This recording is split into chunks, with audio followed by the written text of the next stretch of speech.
Plus de mystère. Le sultan roi des Bamoun n'est plus.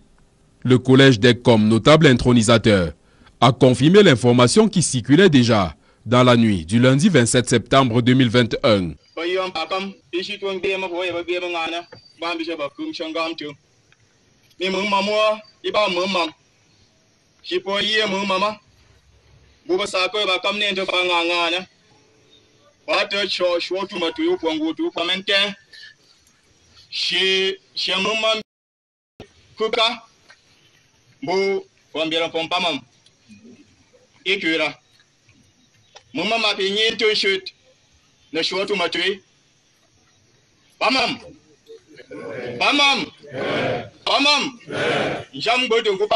L'annonce de la triste nouvelle a plongé en larmes la foule présente.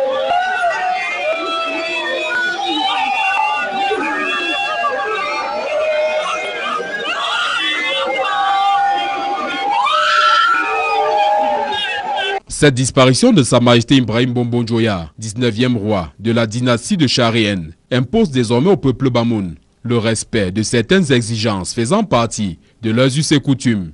Ils ont fait les rites d'usage et ont annoncé solennellement la disparition du roi Bamoun. Et ont aussi appelé le peuple Bamoun tout entier au respect de ce qui s'ensuit, c'est-à-dire le port des coiffures interdit à tout le monde dans l'enceinte du palais. Les fils du roi, la famille royale, devraient arborer, n'est-ce pas, des fils noirs, soit sur les coudes, soit sur les chevilles. Le reste des peuples Bamoun devraient porter des fibres de raffia. Dans la cour du palais royal, les recueillements ont déjà commencé. Certains vantent les qualités de l'illustre disparu. Un grand homme, un rassembleur, quelqu'un qui avait levé les barrières tribales. Il était loin d'ici. Le palais royal de Foumban reste scellé, en attendant l'organisation des obsèques de celui-là qui a régné pendant 29 ans. Réparer les préjudices directs causés par la secte terroriste Boko Haram et les inondations qui frappent régulièrement la région et œuvrer à la relance économique de l'extrême nord. C'est l'objectif visé par ce programme présidentiel de reconstruction de cette région. La réunion interministérielle de ce mardi fait suite à celle tenue le 14 janvier dernier. Des directives avaient été données pour la consolidation du document cadre de ce plan spécial. Où en est aujourd'hui? Il y a eu des avancées ici et là. Les entreprises se mobilisent et des prévisions budgétaires également ont été faites. Des partenaires au développement ont été appelés. Cette initiative affiche la volonté du président de la République de relancer les différents chantiers abandonnés dans cette région et qui portent davantage sur les voiries urbaines. À ce niveau, des dispositions appropriées ont été prises. Le ministère des Marchés publics a autorisé le MINTEP à passer le gré à gré pour l'accélération de ces projets pour que ça puisse profiter aux populations. La route Mora d'Abanga Koussiri a été au centre des préoccupations. Autre sujet évoqué, les contraintes qui entravent l'exécution des projets énergétiques. Comme dans des cas similaires, le programme devra bénéficier de l'appui des partenaires au développement. Au terme des travaux, Joseph Zangote a exhorté les membres de son équipe gouvernementale à travailler pour que les populations ressentent les efforts du plan spécial. Depuis que ça se passe, toujours 100% à Bembis, 100%, 100%. Cette fois-ci, vous allez nous confirmer. Confirmer comment? Amener ça là-bas devant. Confirmer avec nos actes. J'ai dit ça, je suis un Camerounais. Avec nos actes, on n'a jamais vu ça à Bembis. Mais cette fois-ci, vous allez confirmer.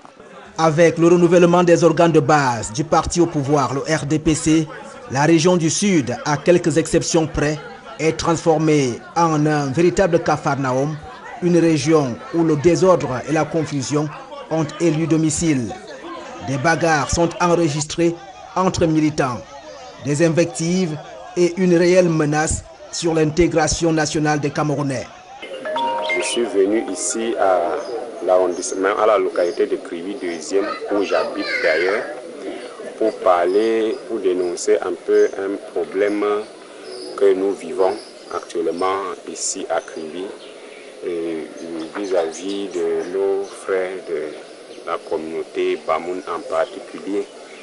Donc nous avons été inscrits dans la liste du RDPC et que maintenant là, nous n'avons pas trouvé nos noms.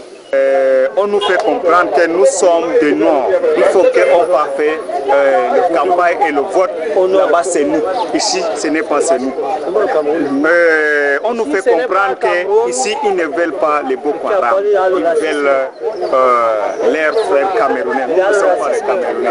Cet incendie d'un édifice public servant de résidence au sous-préfet de Bembis est regardé par plusieurs comme un acte de terrorisme. Mais les militants en colère, pour justifier ces actes de barbarie, accusent l'injustice et le manque de démocratie au sommet du parti RDPC. Il y a un problème que j'implore à Bembis. Les gens ne donnent pas l'opportunité à Bembis de voter ses élus. Le problème se pose au niveau du comité central. Lorsque vous arrivez ici, le peuple n'a pas le droit de dire qu'on veut tel. Ils sont intimidés. Ils sont intimidés par qui que ce soit. Quand vous entendez qu'on a brûlé la sous-préfecture, on a brûlé la sous-préfecture comment? Vous ne pouviez pas jouer double jeu. Vous ne pouviez pas jouer double jeu dans la vie. Pourtant, le parti rend public des circulaires pour encadrer le choix des candidats. Cependant, sans une véritable discipline de coercition qui punit les contrevenants. Parfois, c'est une seule personne qui bloque tout le processus électoral lorsque ses intérêts se trouvent menacés, indifféremment de ce que dit la circulaire. Dans le Sud, ces renouvellements des organes de base du RDPC occupent désormais toute la vie publique.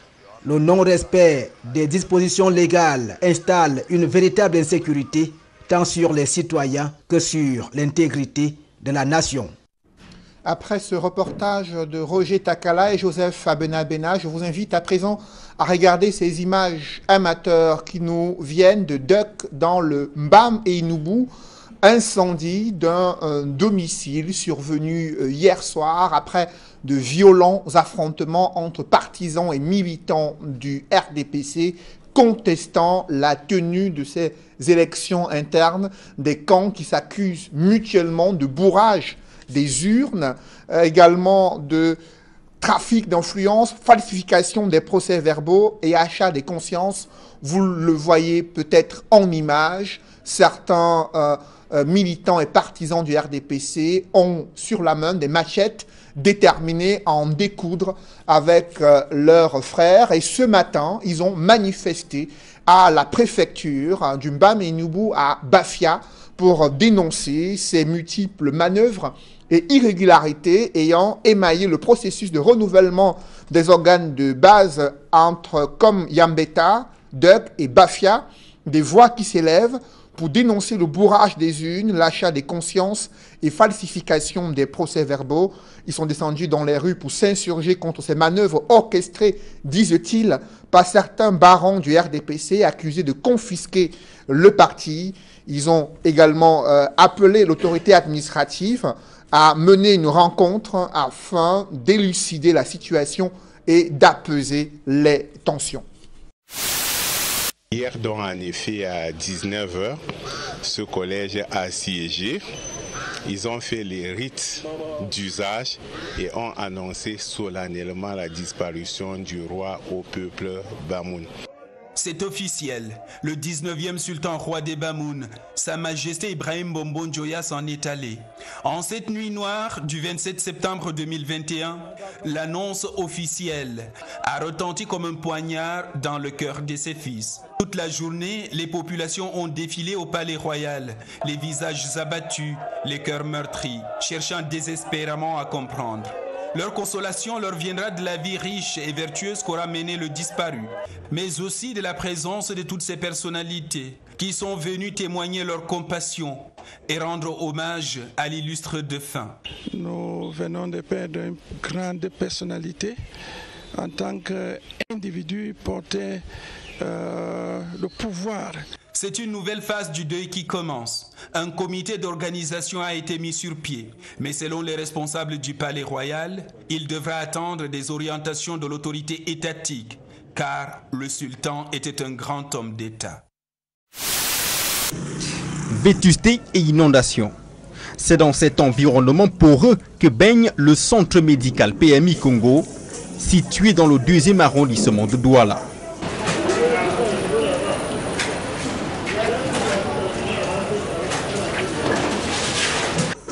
Ici, le temps de prise en charge des malades est consenti pour épurer les bureaux inondés.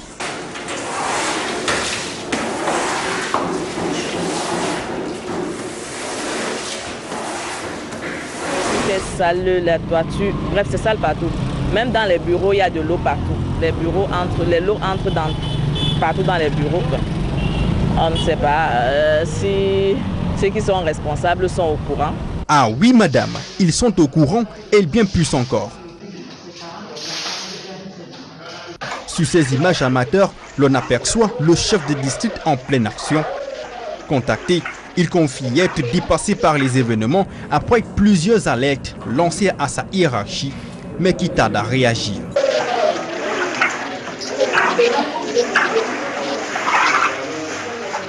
Le centre médical présente également le visage d'une zone marécageuse qui pourrait compliquer l'état de santé des patients, lesquels boudent désormais ce centre hospitalier. Non mais ça ne vaut plus la peine, ça ne vaut plus la peine de venir. Comment un hôpital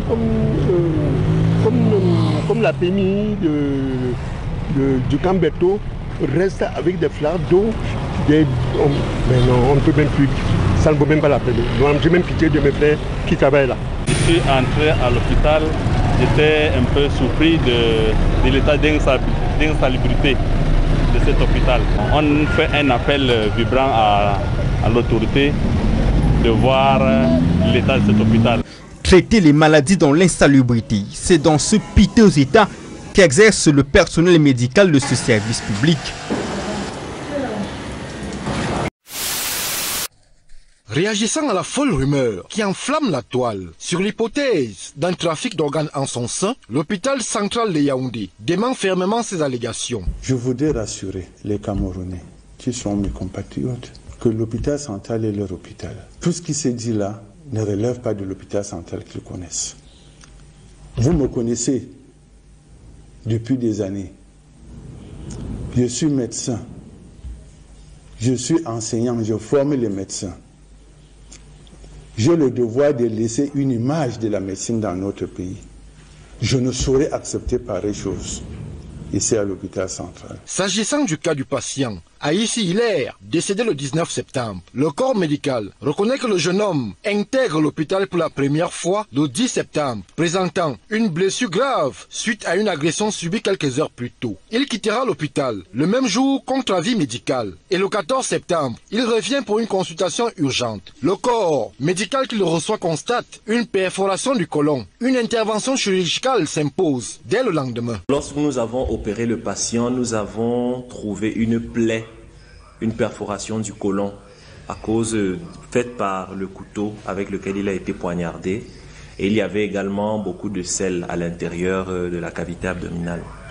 Nous avons fait une suture de cette plaie, nous avons lavé la cavité abdominale, nous avons abouché son côlon à la peau pour permettre que les sutures que nous avions faites puissent cicatriser. Aïssi Hilaire succombe à ses blessures le 19 septembre. Malheureusement, s'ensuit alors une polémique sur la manipulation de son cadavre et l'hypothèse d'un trafic d'organes enfle. J'ai les photos de l'entrée et c'est le même corps qui est sorti. Parce que quand un corps comme ça arrive, le gars qui est sur place communique à tout le groupe que voilà tel corps que j'ai reçu. J'ai demandé s'ils ne sont pas d'accord qu'on remet le corps à la morgue. La discussion pour eux, ils disaient que le corps, leur frère a été mal opéré. Mais à l'heure actuelle où je vous parle, dernièrement quand le commissaire a déposé le corps, les testicules sont là. Tout est là. Si on veut, on peut faire l'autopsie. La famille d'Aïssi Hilaire, fortement courroucée, sollicite une rencontre avec la direction de l'hôpital central, mais ne se reconnaît point dans l'accusation inondant les réseaux sociaux. J'ai vu l'enfant avec des mutilations sur tout le corps, le long des côtes, quittant de la jambe, tout au long de la côte, Juste aux aisselles, raclé complètement. On pouvait voir à travers même les trucs, les côtes. La même chose sur le côté, avec des blessures au niveau, ici il y a une fente. Mais je n'en revenais pas. Non, je ne peux pas parler avec affirmation que j'ai constaté les organes ayant disparu. Je soupçonne qu'un truc s'est passé de flou. Désormais sous scellé, la dépouille d'Aïssi Hilaire attend que le procureur de la République ou alors le médecin légiste choisi par la famille du défunt veille bien enclencher la procédure d'autopsie pour qu'enfin. C'est lui le choix du peuple. C'est lui qui fait gagner le Rassemblement démocratique du peuple camerounais maintenant et pour des échéances à venir. C'est lui l'élément indiqué qui augure et confirme l'atteinte du rayonnement, le militantisme et le mieux-être des populations. C'est lui l'homme qui bénéficie actuellement de la très grande confiance de la base du RDPC. Le docteur Jean-Sylvain Vondo, puisqu'il s'agit de lui, porté en triomphe à cette occasion des opérations de renouvellement des organes de base et des organes spécialisés du parti du flambeau sur fond bleu par les hommes, les femmes et les jeunes de cette circonscription politique. Son écrasante victoire, 10 667 sur 16 921 voix valablement exprimées contre 5 500 seulement en défaveur de son challenger et président sortant André Noël Essienne, est une preuve tangible d'un choix opéré par la majorité des militants de la section RDPC de Djailob 1 et cela sans état d'âme, comme l'illustre ces moments du 26 septembre 2021 à Sang-Mélima.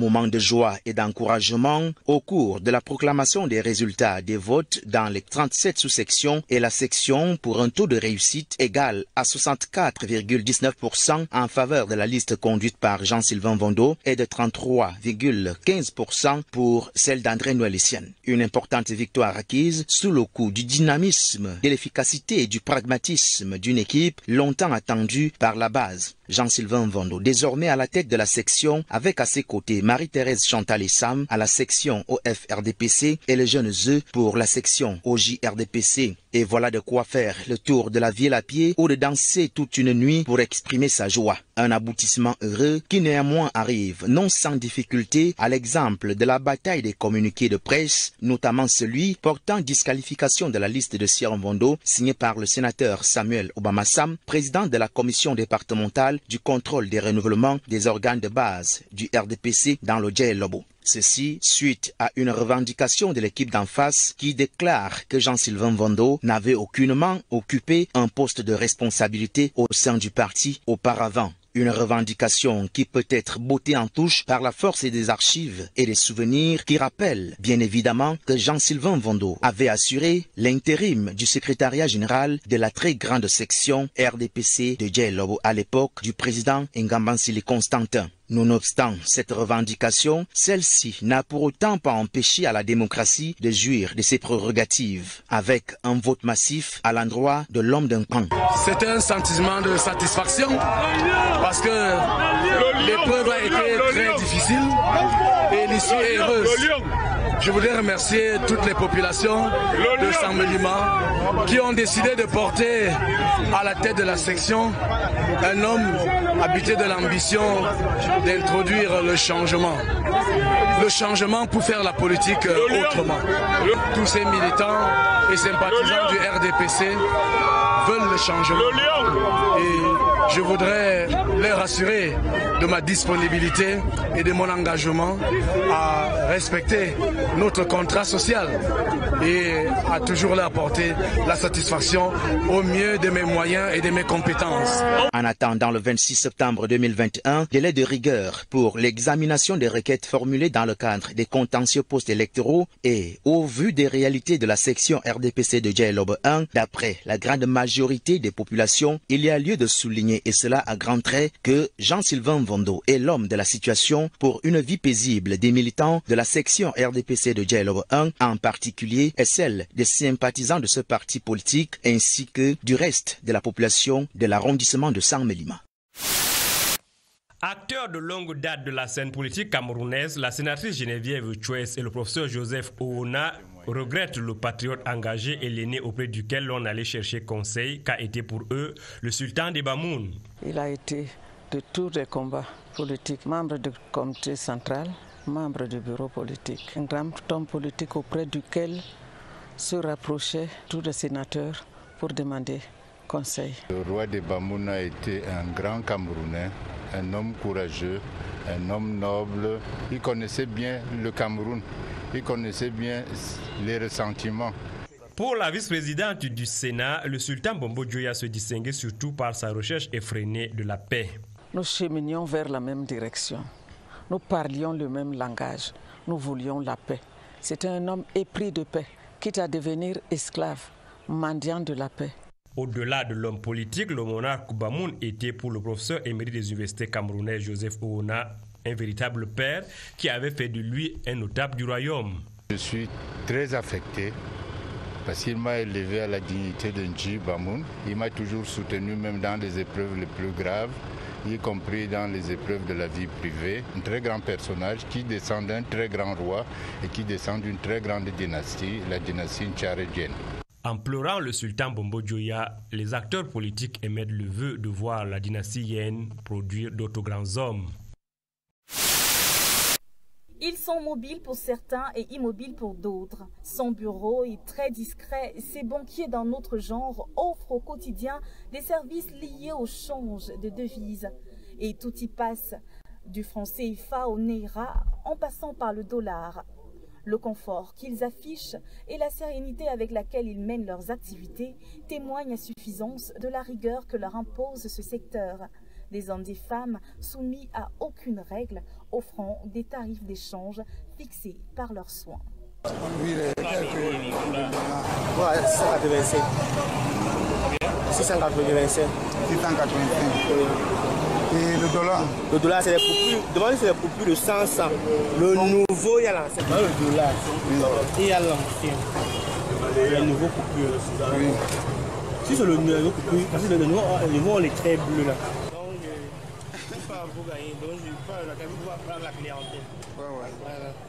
Afin de pallier aux écarts observés ces derniers jours et au regard de leur recrudescence dans la ville de Douala, le directeur de l'agence de banque des États d'Afrique centrale est monté au créneau par le biais d'un communiqué de presse à l'effet d'informer l'opinion publique sur le danger de confier les dits billets de banque à des tierces personnes contre rémunération. Les échanges des billets de banque ayant cours légal et pouvoir libératoire dans les 6 États de la CEMAC par des tierces en dehors des locaux de la BEAC constituent des actes frauduleux dont les auteurs et complices s'exposent aux poursuites judiciaires conformément aux lois et réglementations en vigueur. En attendant, l'activité est loin d'être éradiquée. Majesté Ibrahim Bombo Dioya, le sultan roi des Bamoun est mort. Ce qui n'était qu'une rumeur se répandant comme une traînée de potes sur les réseaux sociaux ce lundi 27 septembre en matinée est une réalité. Dès les premières rumeurs, les habitants de la ville de Fumban, en masse, accourent vers le palais royal. Un véritable coup de massue pour ce peuple très attaché à ses traditions. Nous commençons par regretter cet homme emblématique. Une figure emblématique pour le royaume du Nord, une figure emblématique pour la région de l'Ouest, une figure emblématique pour le Cameroun. L'homme exceptionnel qui incarnait toutes les valeurs positives de vie en lui. Et en tant que Bamoun, c'est chacun qui voit ses repères disparaître. En attendant l'annonce traditionnelle des obsèques comme le stipulent les us et coutumes Bamoun, la pose des scellés sur les portes du palais par le préfet du département du Noun, Oum Donatien, vient faire voler en éclats les dernières illusions de ceux qui jusque-là refusaient d'y croire. Qu'est-ce que le sultan n'a pas donné au Bamoun? C'est une perte. Le peuple Bamoun plaît son roi. Nous sommes en pleurs. Et un homme sensible qui faisait tout avec son cœur. C'est-à-dire, quelles que soient les cicatrices, il continuait, il ne lâchait pas. Il en a fait, pas seulement pour les Bamoun, mais pour tout le royaume, pour toute la République du Royaume. au grand dialogue. Qu'est-ce qu'il n'a pas dit pour que le Cameroun puisse se sentir bien? Qu'est-ce qu'il n'a pas fait pour que les gens comprennent qu'il faut être ensemble, que le vivre ensemble est l'élément majeur pour l'avancée de notre... Ibrahim Bombon Djoya, au commis de la République, s'éteint à l'âge de 84 ans, dont 29 passés à la tête du sultanat, en laissant derrière lui un peuple bamoun désemparé, mais qui devra continuer d'écrire et enrichir son histoire, dont les premières lignes furent tracées dès 1394. Reporté dimanche dernier, en raison des tensions qui ont notamment engendré des actes de vandalisme dans la ville de Baranté et la pose des fétiches à certains endroits, les opérations de renouvellement des organes de base du Rassemblement démocratique du peuple camerounais dans la section des Nord ont finalement eu lieu lundi 27 septembre 2021, globalement dans le calme, selon le président de la commission communale de supervision de ces élections. Dans tous les 105 bureaux de vote, il y a eu effectivement élections, sauf 3 qui ont été perturbés. Donc, 3 bureaux de vote seulement ont été perturbés ce jour sur 105 bureaux de vote. Le verdict des urnes a été favorable à Célestine Kécha-Courtez et ses affidés. Pour le RDPC, alors à l'issue de cette élection, qui a été très courue, la liste de Mme Célestine Kécha, épouse Courtez, a obtenu 24 530 voix, soit un pourcentage de 91,12%. Le président de la République a souscrit à ma démarche de blinder le Nénor. L'opposition n'entrera jamais dans le Nénor. Il peut compter sur nous. La décision de finalement départager les candidats par la voie des urnes fait suite à l'échec des initiatives visant le consensus. S'il y a eu la concurrence, aussi bien à la section qu'à l'OF et l'OGRDPC, ce n'est pas faute d'avoir pensé au consensus, n'est-ce pas, par les militants à ce niveau. Il y a eu des tractations, il y a eu des négociations entre les camarades pour obtenir le consensus. Le candidat Erignat n'a pas été aperçu pendant toute cette journée d'élection. Dans la matinée, il a transmis au président de la commission communale de supervision des élections une lettre dans laquelle il s'opposait au fait que ces élections aient été programmées un jour ouvrable, privant de facto les militants qui sont élèves, étudiants ou fonctionnaires de leur droit de vote. Aussi, il s'indignait de n'avoir été informé du jour du scrutin qu'à 22 h et par les réseaux sociaux. Également, il faisait des propositions pour l'organisation harmonieuse d'une élection dont le verdict serait accepté de tous.